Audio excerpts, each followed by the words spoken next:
السلام عليكم ورحمة الله وبركاته. الحمد لله الذي هدانا لهذا وما كنا لنهتدي لولا أن هدانا الله.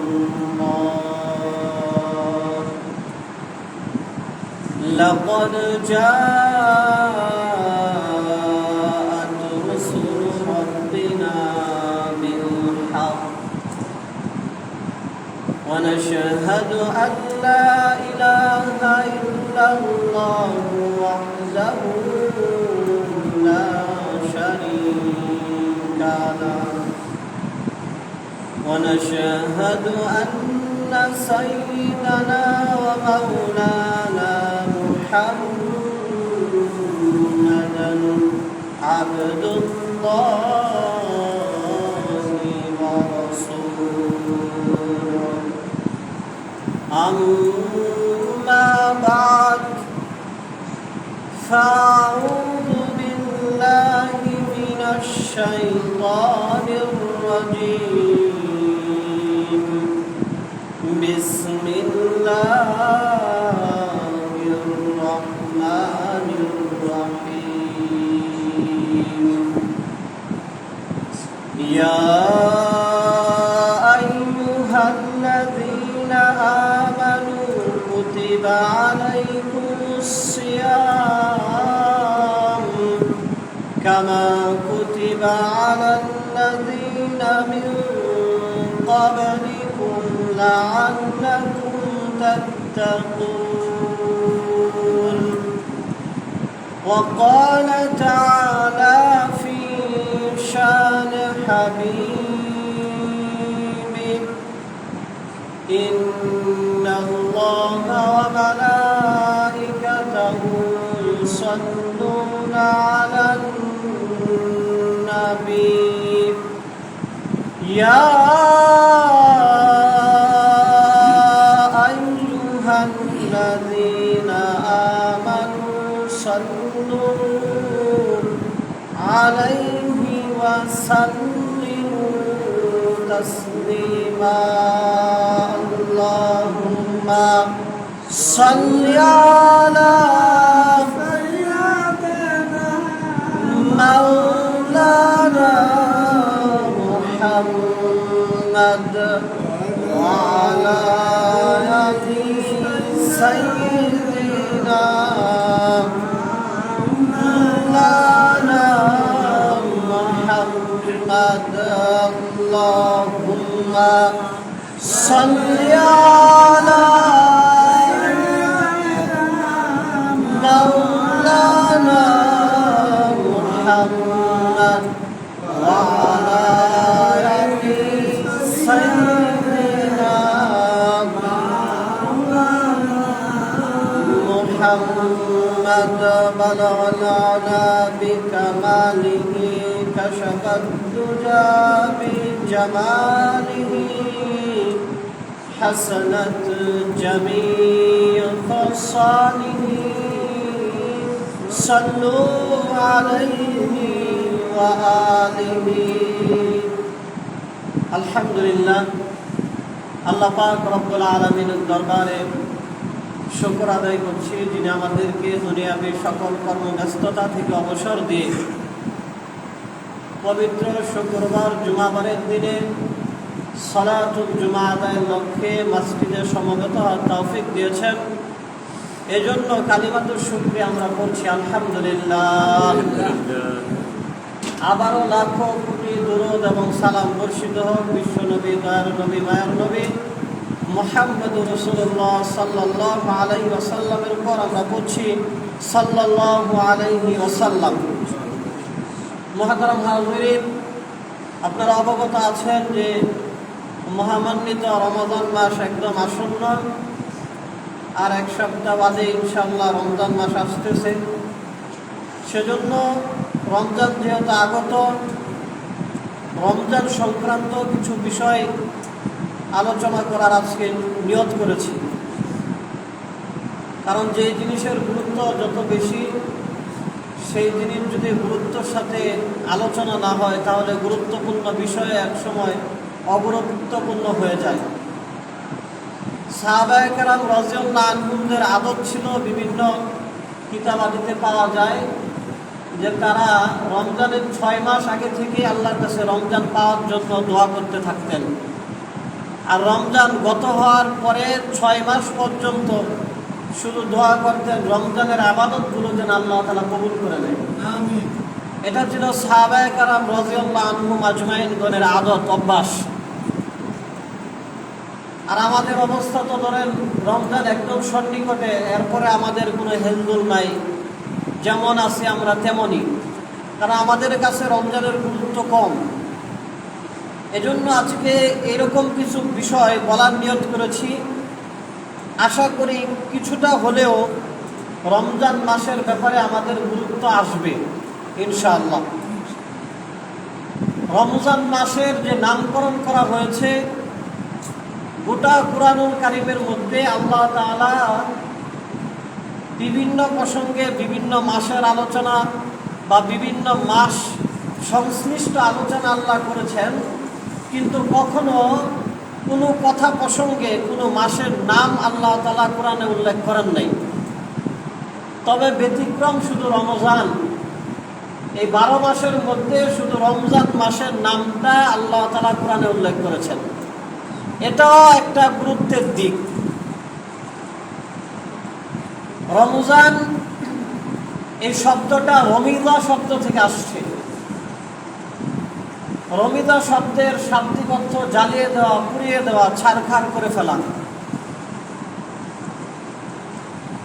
কানজুল উম্মাহ কিতাবের এক হাদিসে নবীজি সাল্লাল্লাহু আলাইহি ওয়াসাল্লাম বলেছেন যে ওয়াইন্নামা সুম্মিয়া রমাদানু লিআন্নাহু ইয়ারমিদুল যুনুব আও কামা ক্বালা নবী সাল্লাল্লাহু আলাইহি ওয়াসাল্লাম।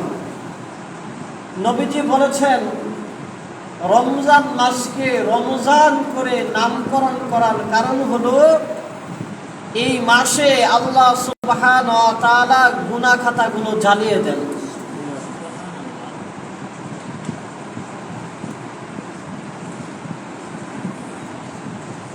এজন্য রমজানকে রমজান করে নামকরণ করা হয়েছে। কোনো বান্দা যদি রমজানের হক, রমজান মাসের হক, রমজানে আল্লাহ যে ইবাদতগুলো দিয়েছেন সেগুলো ঠিকমতো আদায় করে, ইনশাআল্লাহ তাআলা আল্লাহ তার গুনাহগুলোকে মাফ করে দেবেন। রমজান মাসের অন্যতম একটা গুরুত্বের দিক হলো এই রমজান মাসে মানুষ এবং জিন, যেই দুই সৃষ্টির হিসাব নিকাশ হবে কড়ায় গণ্ডায়, এই দুই সৃষ্টি মানুষ এবং জিন জাতির মুক্তির সনদ, নাজাতের যেই মানদণ্ড কিংবা নাজাতের যেই সংবিধান তথা কুরআনুল কারীম এই রমজান মাসে আল্লাহ তাআলা দিয়েছেন। স্বাভাবিকভাবে কোনো অনুষ্ঠানের পুরস্কার বিতরণী যদি হয়, তখন যারা প্রতিযোগিতায় প্রথম স্থান অধিকার করেন তাদেরকেই পুরস্কৃত করা হয়, এবং যেই দিন পুরস্কৃত করা হয় সেই দিনটা অন্য অন্য দিনের থেকে একটু গুরুত্বের দিনই হয়ে থাকে। যিনি পুরস্কার যার মাধ্যমে বিতরণ করা হয় তিনিও অন্য অন্য মানুষ থেকে গুরুত্বপূর্ণই হয়ে থাকেন। এই উদাহরণের দিকে যদি আমরা লক্ষ্য করি তাহলে দেখব সমস্ত নবীদের মধ্যে অন্যতম শ্রেষ্ঠ সেরা নবী হলেন আমাদের নবী মুহাম্মদ সাল্লাল্লাহু আলাইহি সাল্লাম। সমস্ত আসমানি কিতাবের মধ্যে শ্রেষ্ঠ কিতাব হলো কুরআনুল কারীম। 12 মাসের মধ্যে শ্রেষ্ঠ মাস হলো রমজান মাস। সমস্ত উম্মতের মধ্যে শ্রেষ্ঠ উম্মত হলো মুহাম্মদ রাসূলুল্লাহ সাল্লাল্লাহু আলাইহি ওয়াসাল্লামের উম্মত। তাহলে শ্রেষ্ঠ নবী, শ্রেষ্ঠ মাস, শ্রেষ্ঠ উম্মত এবং শ্রেষ্ঠ কিতাব যেই মাসে দেওয়া হবে বোঝা যায় সেই মাসটা এমনিতেই শ্রেষ্ঠই হবে। সুবহানাল্লাহ। মুহতারাম হাজিরিন, আল্লাহ রাব্বুল আলামিন সূরা বাকারার 185 নং আয়াতের মধ্যে বলেন, শাহরু রমাদান আল্লাযী উনজিলা ফীহিল কুরআন। আল্লাহ বলেন যে হে বিশ্বের মানুষ, তোমাদেরকে একটি মাসের সাথে পরিচয় করিয়ে দিচ্ছি, সেই মাসের নাম হলো রমজান মাস। রমজান মাসের তাৎপর্য হলো আল্লাযী উনজিলা ফীহিল কুরআন। রমজানের তাৎপর্য হলো এই রমজান মাসে আল্লাহ পাক রব্বুল আলামিন কুরআনুল কারীমকে অবতীর্ণ করেছেন। এখন আবার আল্লাহ বলতেছেন কুরআন কি হুদাল লিন্নাস। আল্লাহ নিজেই বলেন এই কুরআন হলো হেদায়েতের মানদণ্ড। কুরআন মানুষকে পথ প্রদর্শন করবে, সত্যের পথ কুরআন দেখাবে, জান্নাতের পথ কুরআন দেখাবে, জাহান্নামের পথ থেকে কুরআন বাঁচাবে, জাহান্নাম থেকে কুরআন বাঁচাবে। অবাইনাতিম মিনাল হুদা ওয়াল ফুরকান। কুরআন শুধু সত্যের পথ দেখিয়ে ক্ষান্ত হবে এমন না, সত্য এবং মিথ্যা, জান্নাত এবং জাহান্নাম, হেদায়েত এবং গুমরাহি, এই সবগুলোর পার্থক্য কুরআন মানুষকে শিখিয়ে দেবে। সুতরাং যে ব্যক্তি এই কুরআনের উপর পরিপূর্ণ আমল করতে পারবে, আশা করা যায় সে জান্নাতে যেতে পারবে এবং জাহান্নাম থেকে বাঁচতে পারবে। তাহলে সূরা বাকারার 185 নং আয়াতে আল্লাহ সুবহানাহু ওয়া তাআলা রমজান মাসের একটা তাৎপর্য তুলে ধরলেন যে রমজান মাস এমন মাস যেই মাসে কোরআনকে দান করা হয়েছে, কোরআন অবতীর্ণ করা হয়েছে। প্রেক্ষাপট বুঝলে এই কথার সারমর্ম সারাংশ আরো সহজে বোঝা যাবে। আমাদের দেশে বা বিশ্বের বিভিন্ন সময় বিভিন্ন দেশে বিভিন্ন দিবস পালন করা হয় বিভিন্ন বিষয়কে কেন্দ্র করে। যেমন আমেরিকার একজন আলোচিত প্রেসিডেন্ট ছিলেন আব্রাহাম লিঙ্কন। তার একটা চিঠি সে তার সন্তানকে উদ্দেশ্য করে শিক্ষককে লিখেছিলেন। সেই চিঠিটা এখন সারা বিশ্বের শিক্ষকদের জন্য একটা আইডল। আমাদের দেশের স্বাধীনতার ক্ষেত্রে মানুষকে ঐক্যবদ্ধ করার জন্য মরহুম প্রেসিডেন্ট শেখ মুজিবুর রহমান সাহেব তিনি একটা ঐতিহাসিক ভাষণ দিয়েছিলেন 7 মার্চে। সেই ভাষণটাকে কেন্দ্র করে বলা হয়ে থাকে যে বাঙালি জাতির মুক্তির এবং স্বাধীনতার জন্য একটা বড় ধরনের অগ্রণী ভূমিকা পালন করেছিল এই ভাষণটা। তাহলে একজন মানুষের একটা চিঠি, একজন মানুষের একটা বক্তৃতা যদি একটা দেশের মানুষের জন্য স্বাধীনতা এবং মুক্তির একটা বিষয় হয়ে দাঁড়াতে পারে এবং সেই দিনগুলো যদি মানুষের কাছে স্মরণীয় এবং বরণীয় হয়ে থাকতে পারে, যে কোরআন শুধু একটা দেশ একটা মানুষের মুক্তির জন্য আসে নাই, বরঞ্চ কিয়ামত অবধি যত মানুষ যত জায়গারই হোক, যত বর্ণের যত ভাষাভাষীরই হোক, যে অবস্থায় সে থাকুক না কেন, যদি কোরআনকে আঁকড়ে ধরতে পারে তার নাজাতের জন্য এই কোরআনটাই যথেষ্ট। তাহলে এক ব্যক্তির এক ভাষণ এক জাতির মুক্তির জন্য যদি হয়ে থাকে, সেটা যদি গুরুত্বপূর্ণ হয়, তাহলে যেই কোরআন সমস্ত জাতির সমস্ত দেশের সমস্ত মানুষের মুক্তির জন্য যদি যথেষ্ট হয় কোরআন, সেই কোরআন যেই মাসে আসবে সেই মাসটা অবশ্যই গুরুত্বের দাবি রাখবে। এটাই যুক্তির কথা। মুহতারাম হাজরিন, এছাড়াও রমজান মাসের আরেকটা গুরুত্বের দিক হলো এই রমজান মাসে আল্লাহ পাক রব্বুল আলামিন জান্নাতের সব দরজাগুলোকে খুলে দেন। হযরত আবু হুরায়রা রাদিয়াল্লাহু তাআলা আনহু বলেন, আন আবি হুরায়রা রাদিয়াল্লাহু তাআলা আনহু قال قال النبي صلى الله عليه وسلم إذا جاء رمضان فتحت أبواب الجنة না। রাহু বুখারী ও মুসলিম আও কামা ক্বালা নবী সাল্লাল্লাহু আলাইহি ওয়াসাল্লাম।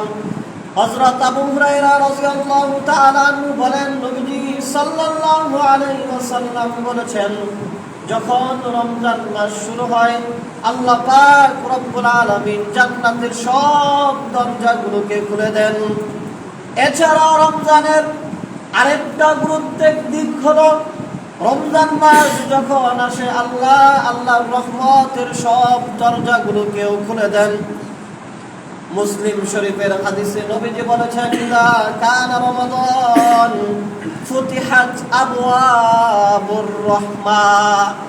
যখন রমজান মাস শুরু হয় আল্লাহ রহমতের সব দরজাগুলোকে খুলে দেন। এছাড়া জাহান্নামের সব দরজাগুলোকে রমজান মাসে বন্ধ করে দেওয়া হয়। নবী সাল্লাল্লাহু আলাইহি ওয়াসাল্লাম বলেন, ওয়াগুলনিকাত আবওয়াবুন নার ফালাম ইফতাহ মিনহা বাবুন। যখন রমজান মাস শুরু হবে সাথে সাথে জাহান্নামের সব দরজাগুলোকে বন্ধ করে দেওয়া হবে। নবীজি বলেন, লাম ইফতাহ মিনহা বাবুন, এমনকি জাহান্নামের একটা দরজাও আর খোলা থাকবে না, সবগুলোকে বন্ধ করে দেওয়া হবে। এছাড়া আল্লাহর নবী সাল্লাল্লাহু আলাইহি ওয়াসাল্লাম বলেন, যেহেতু রমজান মাসে জান্নাতের দরজা খোলা, জাহান্নামের দরজাগুলো বন্ধ, আল্লাহর রহমতের দরজাগুলো খোলা, এখন মানুষ বিভিন্ন নেক আমল করবে। আর মানুষ নেক আমল করার ক্ষেত্রে শয়তান সবচেয়ে বড় বাধা হিসাবে দাঁড়াবে। আল্লাহ বলেন, আল্লাহর নবী সাল্লাল্লাহু আলাইহি ওয়াসাল্লাম আমাদেরকে জানিয়ে দিয়েছেন, যেহেতু রমজান মাসে জান্নাতের দরজাগুলো খোলা থাকবে, জাহান্নামের দরজাগুলো বন্ধ থাকবে, এখন মানুষ নেক আমল করবে আর জান্নাতে প্রবেশ করবে। মাঝখানে শয়তান যাতে করে মানুষকে ডিস্টার্ব করতে না পারে, শয়তান যাতে করে আমল থেকে মানুষকে সরাতে না পারে।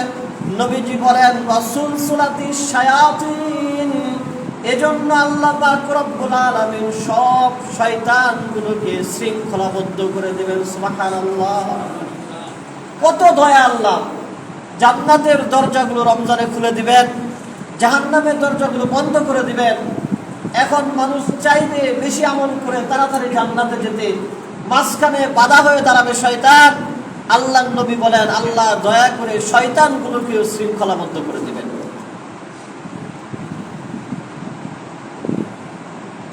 এছাড়াও নবীজি সাল্লাল্লাহু আলাইহি ওয়াসাল্লাম আরো বলেছেন, শয়তান ছাড়াও জিনদের মধ্যে কিছু শয়তান আছে, জিন শয়তান। ওই দুষ্ট জিনগুলো মানুষকে বিভিন্ন সময়ে বিভিন্ন ধরনের প্ররোচনা দেয়, মানুষকে আমল থেকে সরিয়ে গুনাহমুখী করে ফেলে।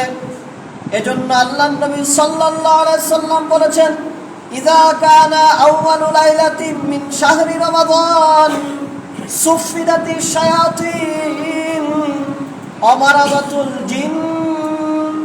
নবীজি সাল্লাল্লাহু আলাইহি ওয়াসাল্লাম বলেন, যখন রমজান মাসের প্রথম রাত্র আসবে, অর্থাৎ রমজানের চাঁদ দেখা দিবে, রমজানের চাঁদ দেখা দেওয়ার সাথে সাথে যত অবাধ্য দুষ্ট শয়তান আছে সবগুলোকে শৃঙ্খলাবদ্ধ করে দেওয়া হবে, এবং যত দুষ্ট জিন আছে যারা বিভিন্নভাবে মানুষকে আমল থেকে সরিয়ে দেয়, যারা বিভিন্নভাবে গুনার দিকে মানুষকে পরিচিত করে, আল্লাহ পাক রব্বুল আলামিন ওই সমস্ত দুষ্ট জিনগুলোকে শৃঙ্খলাবদ্ধ করে দিবেন।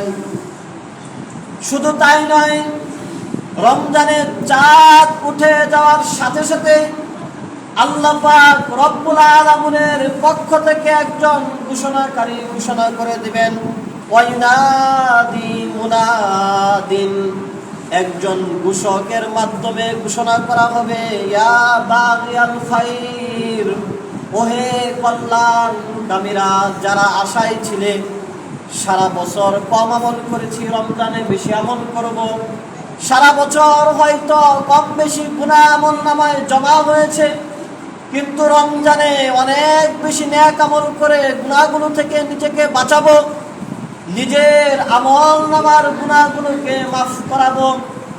ইয়া বাগিয়াল খাইর, এমন কল্যাণকামীরা কোথায়? আকবিল, তোমরা কল্যাণমুখী হয়ে যাও, আমলমুখী হয়ে যাও, আর অলস সময় বসে থাকার নাই। এইরকম একজন ঘোষক ঘোষণা করতে থাকে। শুধু তাই নয়, নবীজি বলেন ওয়া বাগিয়াশ শার, এবং ওই ঘোষক ঘোষণা করতে থাকে, ওহে পাপিষ্ঠ, ওহে অকল্যাণকামীরা, যারা সারা বছর নেক আমল করো নাই, তারা হয়তো রমজানেও নেক আমল করবে না, কিন্তু সাবধান হও। ওহে গুনাহগাররা, তোমরা সতর্ক হয়ে যাও। আকসির, সারা বছর গুনাহ করেছো, এখন রমজানের চাঁদ উঠে গেছে, আর গুনাহ করো না, থেমে যাও। কেননা নবীজি বলেন ওয়ালিল্লাহি উতকাউ মিনান নার, কেননা এই রমজান মাসে আল্লাহ পাক রব্বুল আলামিন অসংখ্য জাহান্নামীকে মাফ করে দিবেন। ওয়াযালিকা কুল্লা লাইলাতিন, এবং তা প্রতি রাত্রেই হতে থাকবে। সুবহানাল্লাহ। তাহলে ঘোষণাকারী ঘোষণা দিবেন রমজানের চাঁদ ওঠার সাথে সাথে। সারা বছর যারা অপেক্ষায় ছিল রমজান আসলে নেক আমল করবে, তোমরা নেক আমলে লেগে যাও। সারা বছর যারা গুনাহ করছো, সাবধান হও, গুনাহ থেকে থেমে যাও, আর গুনাহ করো না। কেননা রমজানের রাত্রে আল্লাহ অসংখ্য মানুষকে জাহান্নাম থেকে মুক্তি দান করবেন। এটা শুধু এই প্রথম রাত্রে হবে এমন না, ওয়াযালিকা কুল্লা লাইলাতিন, প্রত্যেক রাত্রেই হতে থাকবে। সুবহানাল্লাহ। সুতরাং রমজান মাস আসলে আর খামখেয়ালি করা যাবে না, আর আমলে অলসতা করা যাবে না। একদম নিজের সর্বস্ব দিয়ে সর্বাত্মক চেষ্টা করতে হবে আমল করার ক্ষেত্রে, এবং নিজেকে সর্বোচ্চ চেষ্টার মাধ্যমে গুনাহ থেকে বাঁচিয়ে রাখতে হবে। আল্লাহ সুবহানাহু ওয়া তাআলা আমাদেরকে আমল করার তৌফিক দান করুন। আপনাদেরকে রমজান মাসের বেশ কিছু গুরুত্বের কথা বলা হলো, যে রমজানে জান্নাতের দরজাগুলোকে খুলে দেওয়া হবে, জাহান্নামের দরজাগুলোকে বন্ধ করে দেওয়া হবে। আমাদের আমলগুলো সঠিকভাবে করার সুবিধার্থে শয়তানকেও শৃঙ্খলাবদ্ধ করে রাখা হবে।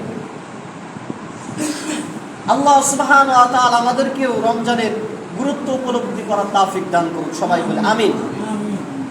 আল্লাহ সুবহানাহু ওয়া তাআলা রমজান মাসের সবচেয়ে বড় ইবাদত আমাদেরকে যেটা দিবেন বা যেটা দিয়েছেন, সেটা হলো রমজান মাসে রোজা রাখা। সূরা বাকারার 183 নং আয়াতের মধ্যে আল্লাহ সুবহানাহু ওয়া তাআলা বলেছেন, আল্লাহ বলেন, ইয়া আইয়ুহাল্লাযীনা আমানু কুতিবা আলাইকুমুস সিয়াম। আল্লাহ বলেন, হে দুনিয়ার ঈমানদার নরনারীরা, তোমাদের উপর রমজান মাসের রোজাকে ফরজ করা হয়েছে, তোমাদের জন্য আবশ্যক করা হয়েছে রমজান মাসে রোজা পালন করা। যেহেতু রমজান মাসে রোজা পালন করতে কিছু কষ্ট হয়, সুবে সাদেক থেকে নিয়ে সূর্যাস্ত পর্যন্ত পানাহার এবং স্ত্রী সহবাস থেকে নিজেকে সংযত রাখতে হয়। এই দুইটা কাজই মানুষের কষ্ট হয়, শারীরিক কষ্ট অনুভব হয়। আল্লাহ বান্দার কষ্টের বিষয়ে ভালোভাবেই জানেন। এজন্য আল্লাহ পাক রব্বুল আলামিন রমজানের রোজা ফরজ করার সাথে সাথে বান্দাদেরকে অভয় দিচ্ছেন, সান্ত্বনার বাণীও শোনাচ্ছেন। আল্লাহ বলেন, কামা কুতিবা আলাল্লাযীনা মিন ক্বাবলিকুম। আল্লাহ বলেন, তোমাদের উপর রমজানের রোজা ফরজ করা হয়েছে, তোমাদের কষ্ট হবে রমজানের রোজা রাখতে। এই কষ্টটাকে তোমরা কষ্ট মনে করবে না, কেননা তোমাদের অতীতেও বহু জাতি এইরকম রোজা পালন করেছে। সুতরাং কষ্টের কি আছে? তোমরাই দুনিয়াতে একমাত্র মানুষ না যে তোমরাই রোজা রাখো। তোমরা একমাত্র আমার বান্দা না যে তোমাদের জন্য আমি রোজা দিয়েছি, আর কাউকে রোজা দেই নাই, এমনটা না। তোমাদের পূর্বেও বহু জাতি এমন দুনিয়া থেকে বিদায় নিয়েছে, তাদেরকেও আমি আল্লাহ রোজা ফরজ করেছিলাম, তাদের জন্য আমি আল্লাহ রোজা দিয়েছিলাম। সুতরাং তারাও তো তোমাদের মতো মানুষই ছিল। তারা যদি রোজা পালন করতে পারে, তোমরাও রোজা পালন করতে পারবে। তারা যদি রোজা পালন করার কষ্ট সহ্য করতে পারে, তোমরা ওই কষ্ট সহ্য করতে পারবে। তারা যদি ভয় পেয়ে না যায়, তোমরা ভয় পেয়ে যেও না। দেখেন, আল্লাহ একটা আদেশ বান্দাকে করতেছেন, আল্লাহর সে অধিকার আছে, সেই হক আছে যে কোনো নির্দেশ বান্দাকে দেওয়ার। যে আল্লাহ বান্দাকে শরীর দিলেন, জান দিলেন, মান দিলেন, সব দিলেন, সুস্থতা দিলেন, সে আল্লাহর এই অধিকার আছে। তারপরেও আল্লাহ পাক রব্বুল আলামিন কতটা দরদ নিয়ে বলে দিলেন যে আমার বান্দাদের তো রোজা রাখতে কষ্ট হবে, সারাটা দিন পানাহার থেকে বিরত থাকতে হবে, স্ত্রী সহবাস থেকে বিরত থাকতে হবে, বান্দার কষ্ট হবে। বান্দা কষ্ট হলেও তোমরা এই ইবাদতটা পালন করো। কত দরদ আল্লাহর এই বিধান দেওয়ার ক্ষেত্রে। আপনি দেখবেন একটা সামান্য বিষয় যদি আপনার সন্তানকে বা কাউকে বলেন, সামান্য বিষয় ধমকের সুরে বললে সে দেখবেন মানে একটা গাছ ছাড়া বাপ নিয়ে কাজটা করবে। কিন্তু একটা বড় গাছ আপনি কাছে দেখে মাথায় হাতটা বুলিয়ে একটু দরদ নিয়ে বলেন, এর থেকে বড় কাজ সে হেসে হেসে করে দিবে। আল্লাহ এই পন্থাটা এখানে অবলম্বন করলেন, যেহেতু রোজা রাখতে কষ্ট হবে, এজন্য আগে কেমন যেন আল্লাহ আমাদের পিঠটা হাতায়া দিলেন, আরে রোজা রাখতে কষ্ট হবে, কষ্ট হোক, সমস্যা কি? অন্য নবীর উম্মতরা যদি রাখতে পারে, তোমরা তো শ্রেষ্ঠ নবী, শ্রেষ্ঠ উম্মত, তোমরা কেন পারবে না? আল্লাহ তাআলা আমাদেরকে সান্ত্বনা ও সাহস দিয়ে দিলেন। এরপর আল্লাহ পাক রব্বুল আলামিন বলতেছেন যে ও দুনিয়ার ইমানদার নরনারীরা, তোমাদের উপর রমজানের রোজাকে ফরজ করা হয়েছে, যেমনটা তোমাদের পূর্ববর্তীদের উপরও ফরজ করা হয়েছিল। এই রোজা ফরজ করার একটা উদ্দেশ্য আছে। আল্লাহ পাক রব্বুল আলামিন বলেন সেই উদ্দেশ্যটা হলো লাআল্লাকুম তাত্তাকুন, যাতে করে তোমরা তাকওয়া অর্জনকারী হতে পারো। এখানে তাকওয়া শাব্দিক অর্থ পরে বলছি, আগে বুঝলেন যে আল্লাহ আমাদের জন্য রোজা ফরজ করছেন, পূর্বের অনেক জাতিদের জন্য করেছিলেন। আমাদের জন্য রোজা ফরজ করার কারণ হলো আমরা যেন তাকওয়া অর্জনকারী হতে পারি।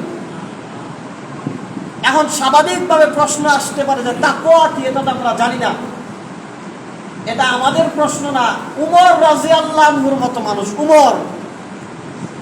উমর রাদিয়াল্লাহু আনহুর মতো মানুষ, তিনি উবাই ইবনে কাব, একজন সাহাবী, তাকে বলতেছেন যে মা হিয়া তাকওয়া, যে উবাই তুমি আমাকে বলো তো যে তাকওয়া কি। তার মানে কোরআনের অনেক শব্দের বিষয়ে সাহাবাদের মধ্যে অজানা ছিল। তো উবাই ইবনে কাব রাদিয়াল্লাহু আনহু বলতেছেন যে হে উমর, আপনি কি কখনো কাঁটাযুক্ত বা কাদাযুক্ত রাস্তা দিয়ে কখনো চলাচল করেন নাই? উমর রাদিয়াল্লাহু আনহু বলছেন যে হ্যাঁ, আমি চলেছি। বলছে ওই সময় আপনি কিভাবে চলেছেন?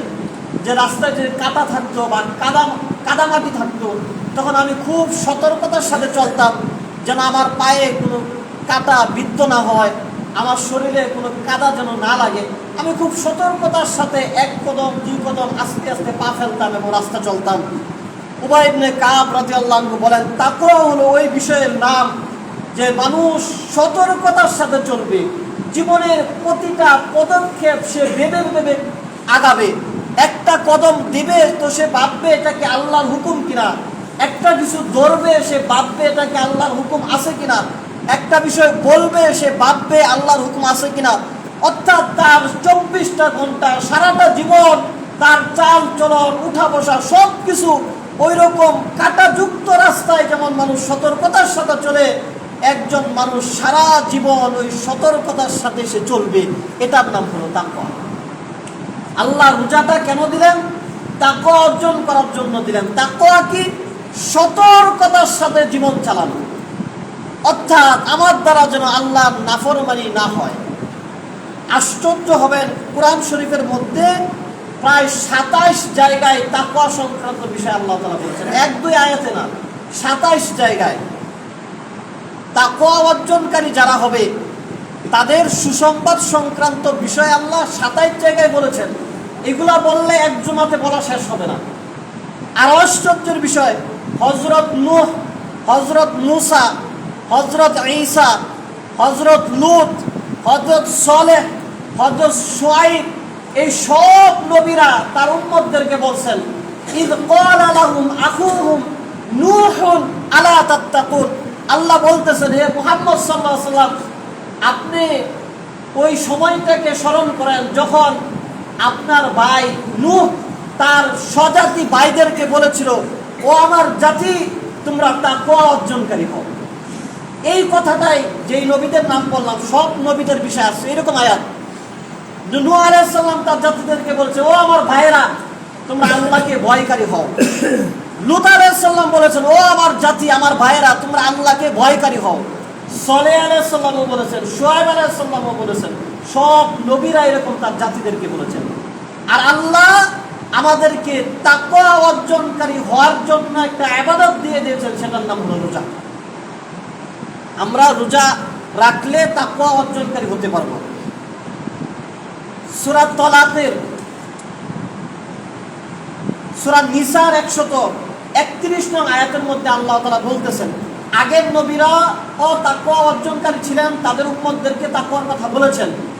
এই কথাটা আল্লাহ তাআলা সূরা নিসার 131 নং আয়াতে বলতেছেন। আল্লাহ বলেন, ওয়ালাকাদ ওয়াসাইনাল্লাযীনা উতুল কিতাবা মিন ক্বাবলিকুম ওয়া ইয়্যাকুম আনিত্তাকুল্লাহ। আল্লাহ বলতেছেন যে নিশ্চয় আমি যেমন আপনাকে কোরআন দান করেছি, অনুরূপভাবে আপনার আগে অনেক নবীদেরকে আমার পক্ষ থেকে কিতাব দিয়েছিলাম। ওয়া ইয়্যাকুম আনিত্তাকুল্লাহ, এবং অন্যান্য নবীদেরকেও নির্দেশ দেওয়া হয়েছিল তারাও যেন তাকওয়া অর্জনকারী হয়। অর্থাৎ আল্লাহ পাক রব্বুল আলামিন আমাদেরকে রোজা ফরজ করেছেন এবং বলেছেন যে তোমরা যদি রোজা রাখো তোমরা তাকওয়া অর্জনকারী হতে পারবে। এই তাকওয়া অর্জনকারী হতে পারা শুধুমাত্র আমাদেরকে আল্লাহ তাআলা নির্দেশ দিয়েছেন এমন না, আমাদের আগের অনেক জাতিদেরকে আল্লাহ বলেছেন তোমরা তাকওয়া অর্জনকারী হও। যদি আমরা তাকওয়া অর্জনকারী হতে পারি, আল্লাহর ভয় অন্তরে লালন করতে পারি, আমাদের জন্য লাভ কি হবে? আল্লাহ সূরা তালাকের 5 নং আয়াতের মধ্যে বলেন, ওয়ামাই ইয়াত্তাকিল্লাহা ইউকাফির আনহু সাইয়্যাতিহি ওয়া ইউযিম লাহু আজরা। আল্লাহ পাক রব্বুল আলামিন বলেন, এবং যারা তাকওয়া অর্জনকারী হবে, যাদের অন্তরে আল্লাহর প্রতি ভয় নিজেরা অর্জন করতে পারবে, ইউকাফির আনহু সাইয়্যাতিহি, তাদের যত গুনাহ আছে সব গুনাহ আল্লাহ তাআলা মাফ করে দিবেন। ওয়া ইউযিম লাহু আজরা, এবং যারা আল্লাহর ভয় অন্তরে লালন করে মৃত্যুবরণ করবে, আল্লাহ তাদেরকে বিরাট পুরস্কার দান করবেন। শুধু তাই নয়, আল্লাহ পাক রব্বুল আলামিন আরো বলেন, ওয়ামাই ইয়াত্তাকিল্লাহা ইয়াজআল লাহু মাখরাজা, যারা আল্লাহকে ভয় করবে, দুনিয়াতে চলতে ফিরতে বিভিন্ন সময় বিভিন্ন ধরনের সংকীর্ণতায়, বিভিন্ন ধরনের সংকটের মুহূর্তে সে উপনীত হবে। সে চাকরি করে, সৎ অফিসার, সে আল্লাহকে ভয় করে, ঘুষের কোনো কারবার করে না, কিন্তু কখনো অনৈতিক কোনো ফাইলের মধ্যে সাইন করতে হবে, টাকার বান্ডেলও চলে আসে, এমত অবস্থায় সে সাইন করবে নাকি আল্লাহকে ভয় করবে? আল্লাহ পাক রব্বুল আলামিন বলেন, এইরকম যত সংকীর্ণতা আসবে, এছাড়াও যত ধরনের সংকীর্ণতা দুনিয়াতে আসে, অভাব অনটন, বিভিন্ন ধরনের বিপদ আপদ যা কিছু আসবে, যদি কোনো মানুষ অন্তরে আল্লাহর ভয় লালন করে, আল্লাহ পাক রব্বুল আলামিন বলেন, ইয়াজআল লাহু মাখরাজা, ওই ব্যক্তির জন্য আল্লাহ তাআলা উত্তরণের রাস্তাকে বের করে দিবেন। ওয়া ইয়ারযুকহু মিন হাইসু লা ইয়াহতাসিব, এবং আল্লাহকে যেই ব্যক্তি ভয় করবে তাকে আল্লাহ তাআলা রিজিক দান করবেন এমন জায়গা থেকে সে ভাবতেও পারবে না। শুধু তাই নয়, আল্লাহ পাক রব্বুল আলামিন আরো বলেন, ওয়ামাই ইয়াতাওয়াক্কাল আলাল্লাহি ফাহুয়া হাসবুহ, যদি কোনো ব্যক্তি আল্লাহকে ভয় করার ক্ষেত্রে আল্লাহকে ভয় করে সাথে সাথে আল্লাহর উপর ভরসা করে, সে হকের উপর থাকে, সত্যের উপর নিজেকে অটল অবিচল রাখে এবং আল্লাহর উপর ভরসা করে। আল্লাহ বলেন ফাহুয়া হাসবু, আল্লাহই তার জন্য যথেষ্ট হয়ে যাবেন। ইন্নাল্লাহা বালিগু আমরি ক্বাদ জাআলাল্লাহু লিকুল্লি শাইইন কদরা। এমন ব্যক্তিকে আল্লাহ পাক রব্বুল আলামিন সফলতা দান করবেন এবং একটা নির্দিষ্ট সময় অতিবাহিত হওয়ার পরে তার জন্য সব কিছু আল্লাহ তাআলা সহজ করে দিবেন। তাহলে সূরা তালাকের এই আয়াতগুলোর মাধ্যমে আল্লাহ পাক রব্বুল আলামিন যারা তাকওয়া অর্জন করবে তাদের বিভিন্ন ফজিলতের কথা, বিভিন্ন সুবিধার কথা আল্লাহ তাআলা জানিয়ে দিলেন। আর এই তাকওয়া অর্জন করা যাবে রমজান মাসে রোজা পালন করলে। শুধু তাই নয়, হাদিস শরীফের মধ্যেও তাকওয়ার গুরুত্বের দিক বর্ণিত হয়েছে। যেমন মানুষ বেশি গুরুত্বপূর্ণ সময়ে বেশি গুরুত্বপূর্ণ কথা বলেন, সব সময় গুরুত্বপূর্ণ কথা বলেন না, গুরুত্বপূর্ণ সময়েই গুরুত্বপূর্ণ কথাগুলো বলে থাকেন। গুরুত্বপূর্ণ সময়ের একটা সময় হলো, ধরেন আপনার সন্তান বা নিকটাত্মীয় কোথাও ভ্রমণে যাচ্ছে, ওই সময় সব কিছু রেডি, যাবে তারা, ওই সময় কিন্তু আপনি তাদেরকে কিছু কথা বলে দিবেন যে আমি তো এর আগে কক্সবাজার গিয়েছিলাম, কক্সবাজারে গেলে এই ধরনের হোটেলগুলোতে উঠবা, এইভাবে কেনাকাটা করবা, তাহলে তোমাদের জন্য সুবিধা হবে, এই ধরনের বিষয়গুলো বলে দেওয়া হয়। আর এই বিষয়টা যদি যুদ্ধের ক্ষেত্র হয় তখন তো গুরুত্ব আরো বাড়বে, কারণ সাধারণ ভ্রমণ এবং যুদ্ধ দুইটা তো আলাদা বিষয়। তো নবীজি সাল্লাল্লাহু আলাইহি ওয়াসাল্লাম যখন কোথাও যুদ্ধের জন্য কোনো দল পাঠাতেন তখন নবীজি তাদেরকে কিছু ডিরেকশন দিতেন, কিছু কথা বলে দিতেন। মুসলিম শরীফের এক হাদিসের মধ্যে আসে, হযরত সুলাইমান ইবনে বারদা রাদিয়াল্লাহু আনহু আন আবিহি, তার বাবা থেকে বর্ণনা করেন, অর্থাৎ সন্তান বলছেন যে আমি আমার বাবার কাছে শুনেছি, আমার বাবা বলেছেন, ক্বালা কানা ইযা আমারা আমিরান আলা জাইশিন আও সারিয়াতিন আওসাহু ফি খাসাতিন।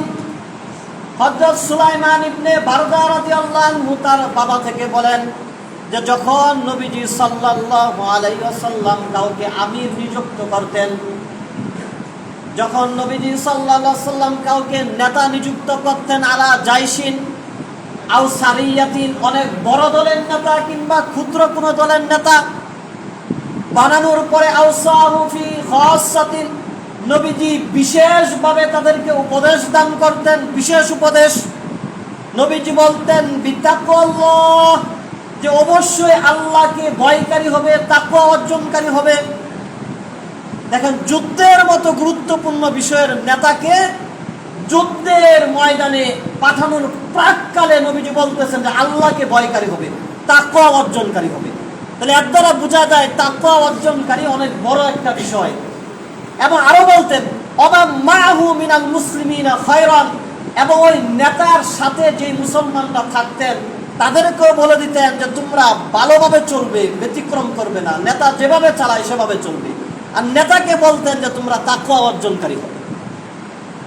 অনুরূপভাবে হযরত জাবের ইবনে আব্দুল্লাহ রাদিয়াল্লাহু আনহু থেকে এক হাদিসে এসেছে, তিনি বলেন শাহিদতু মা রাসূলুল্লাহ সাল্লাল্লাহু আলাইহি ওয়াসাল্লাম as-salata yawmal eid fabada bis-salati qabla al-khutbah bighayri adhanin wala iqamatin।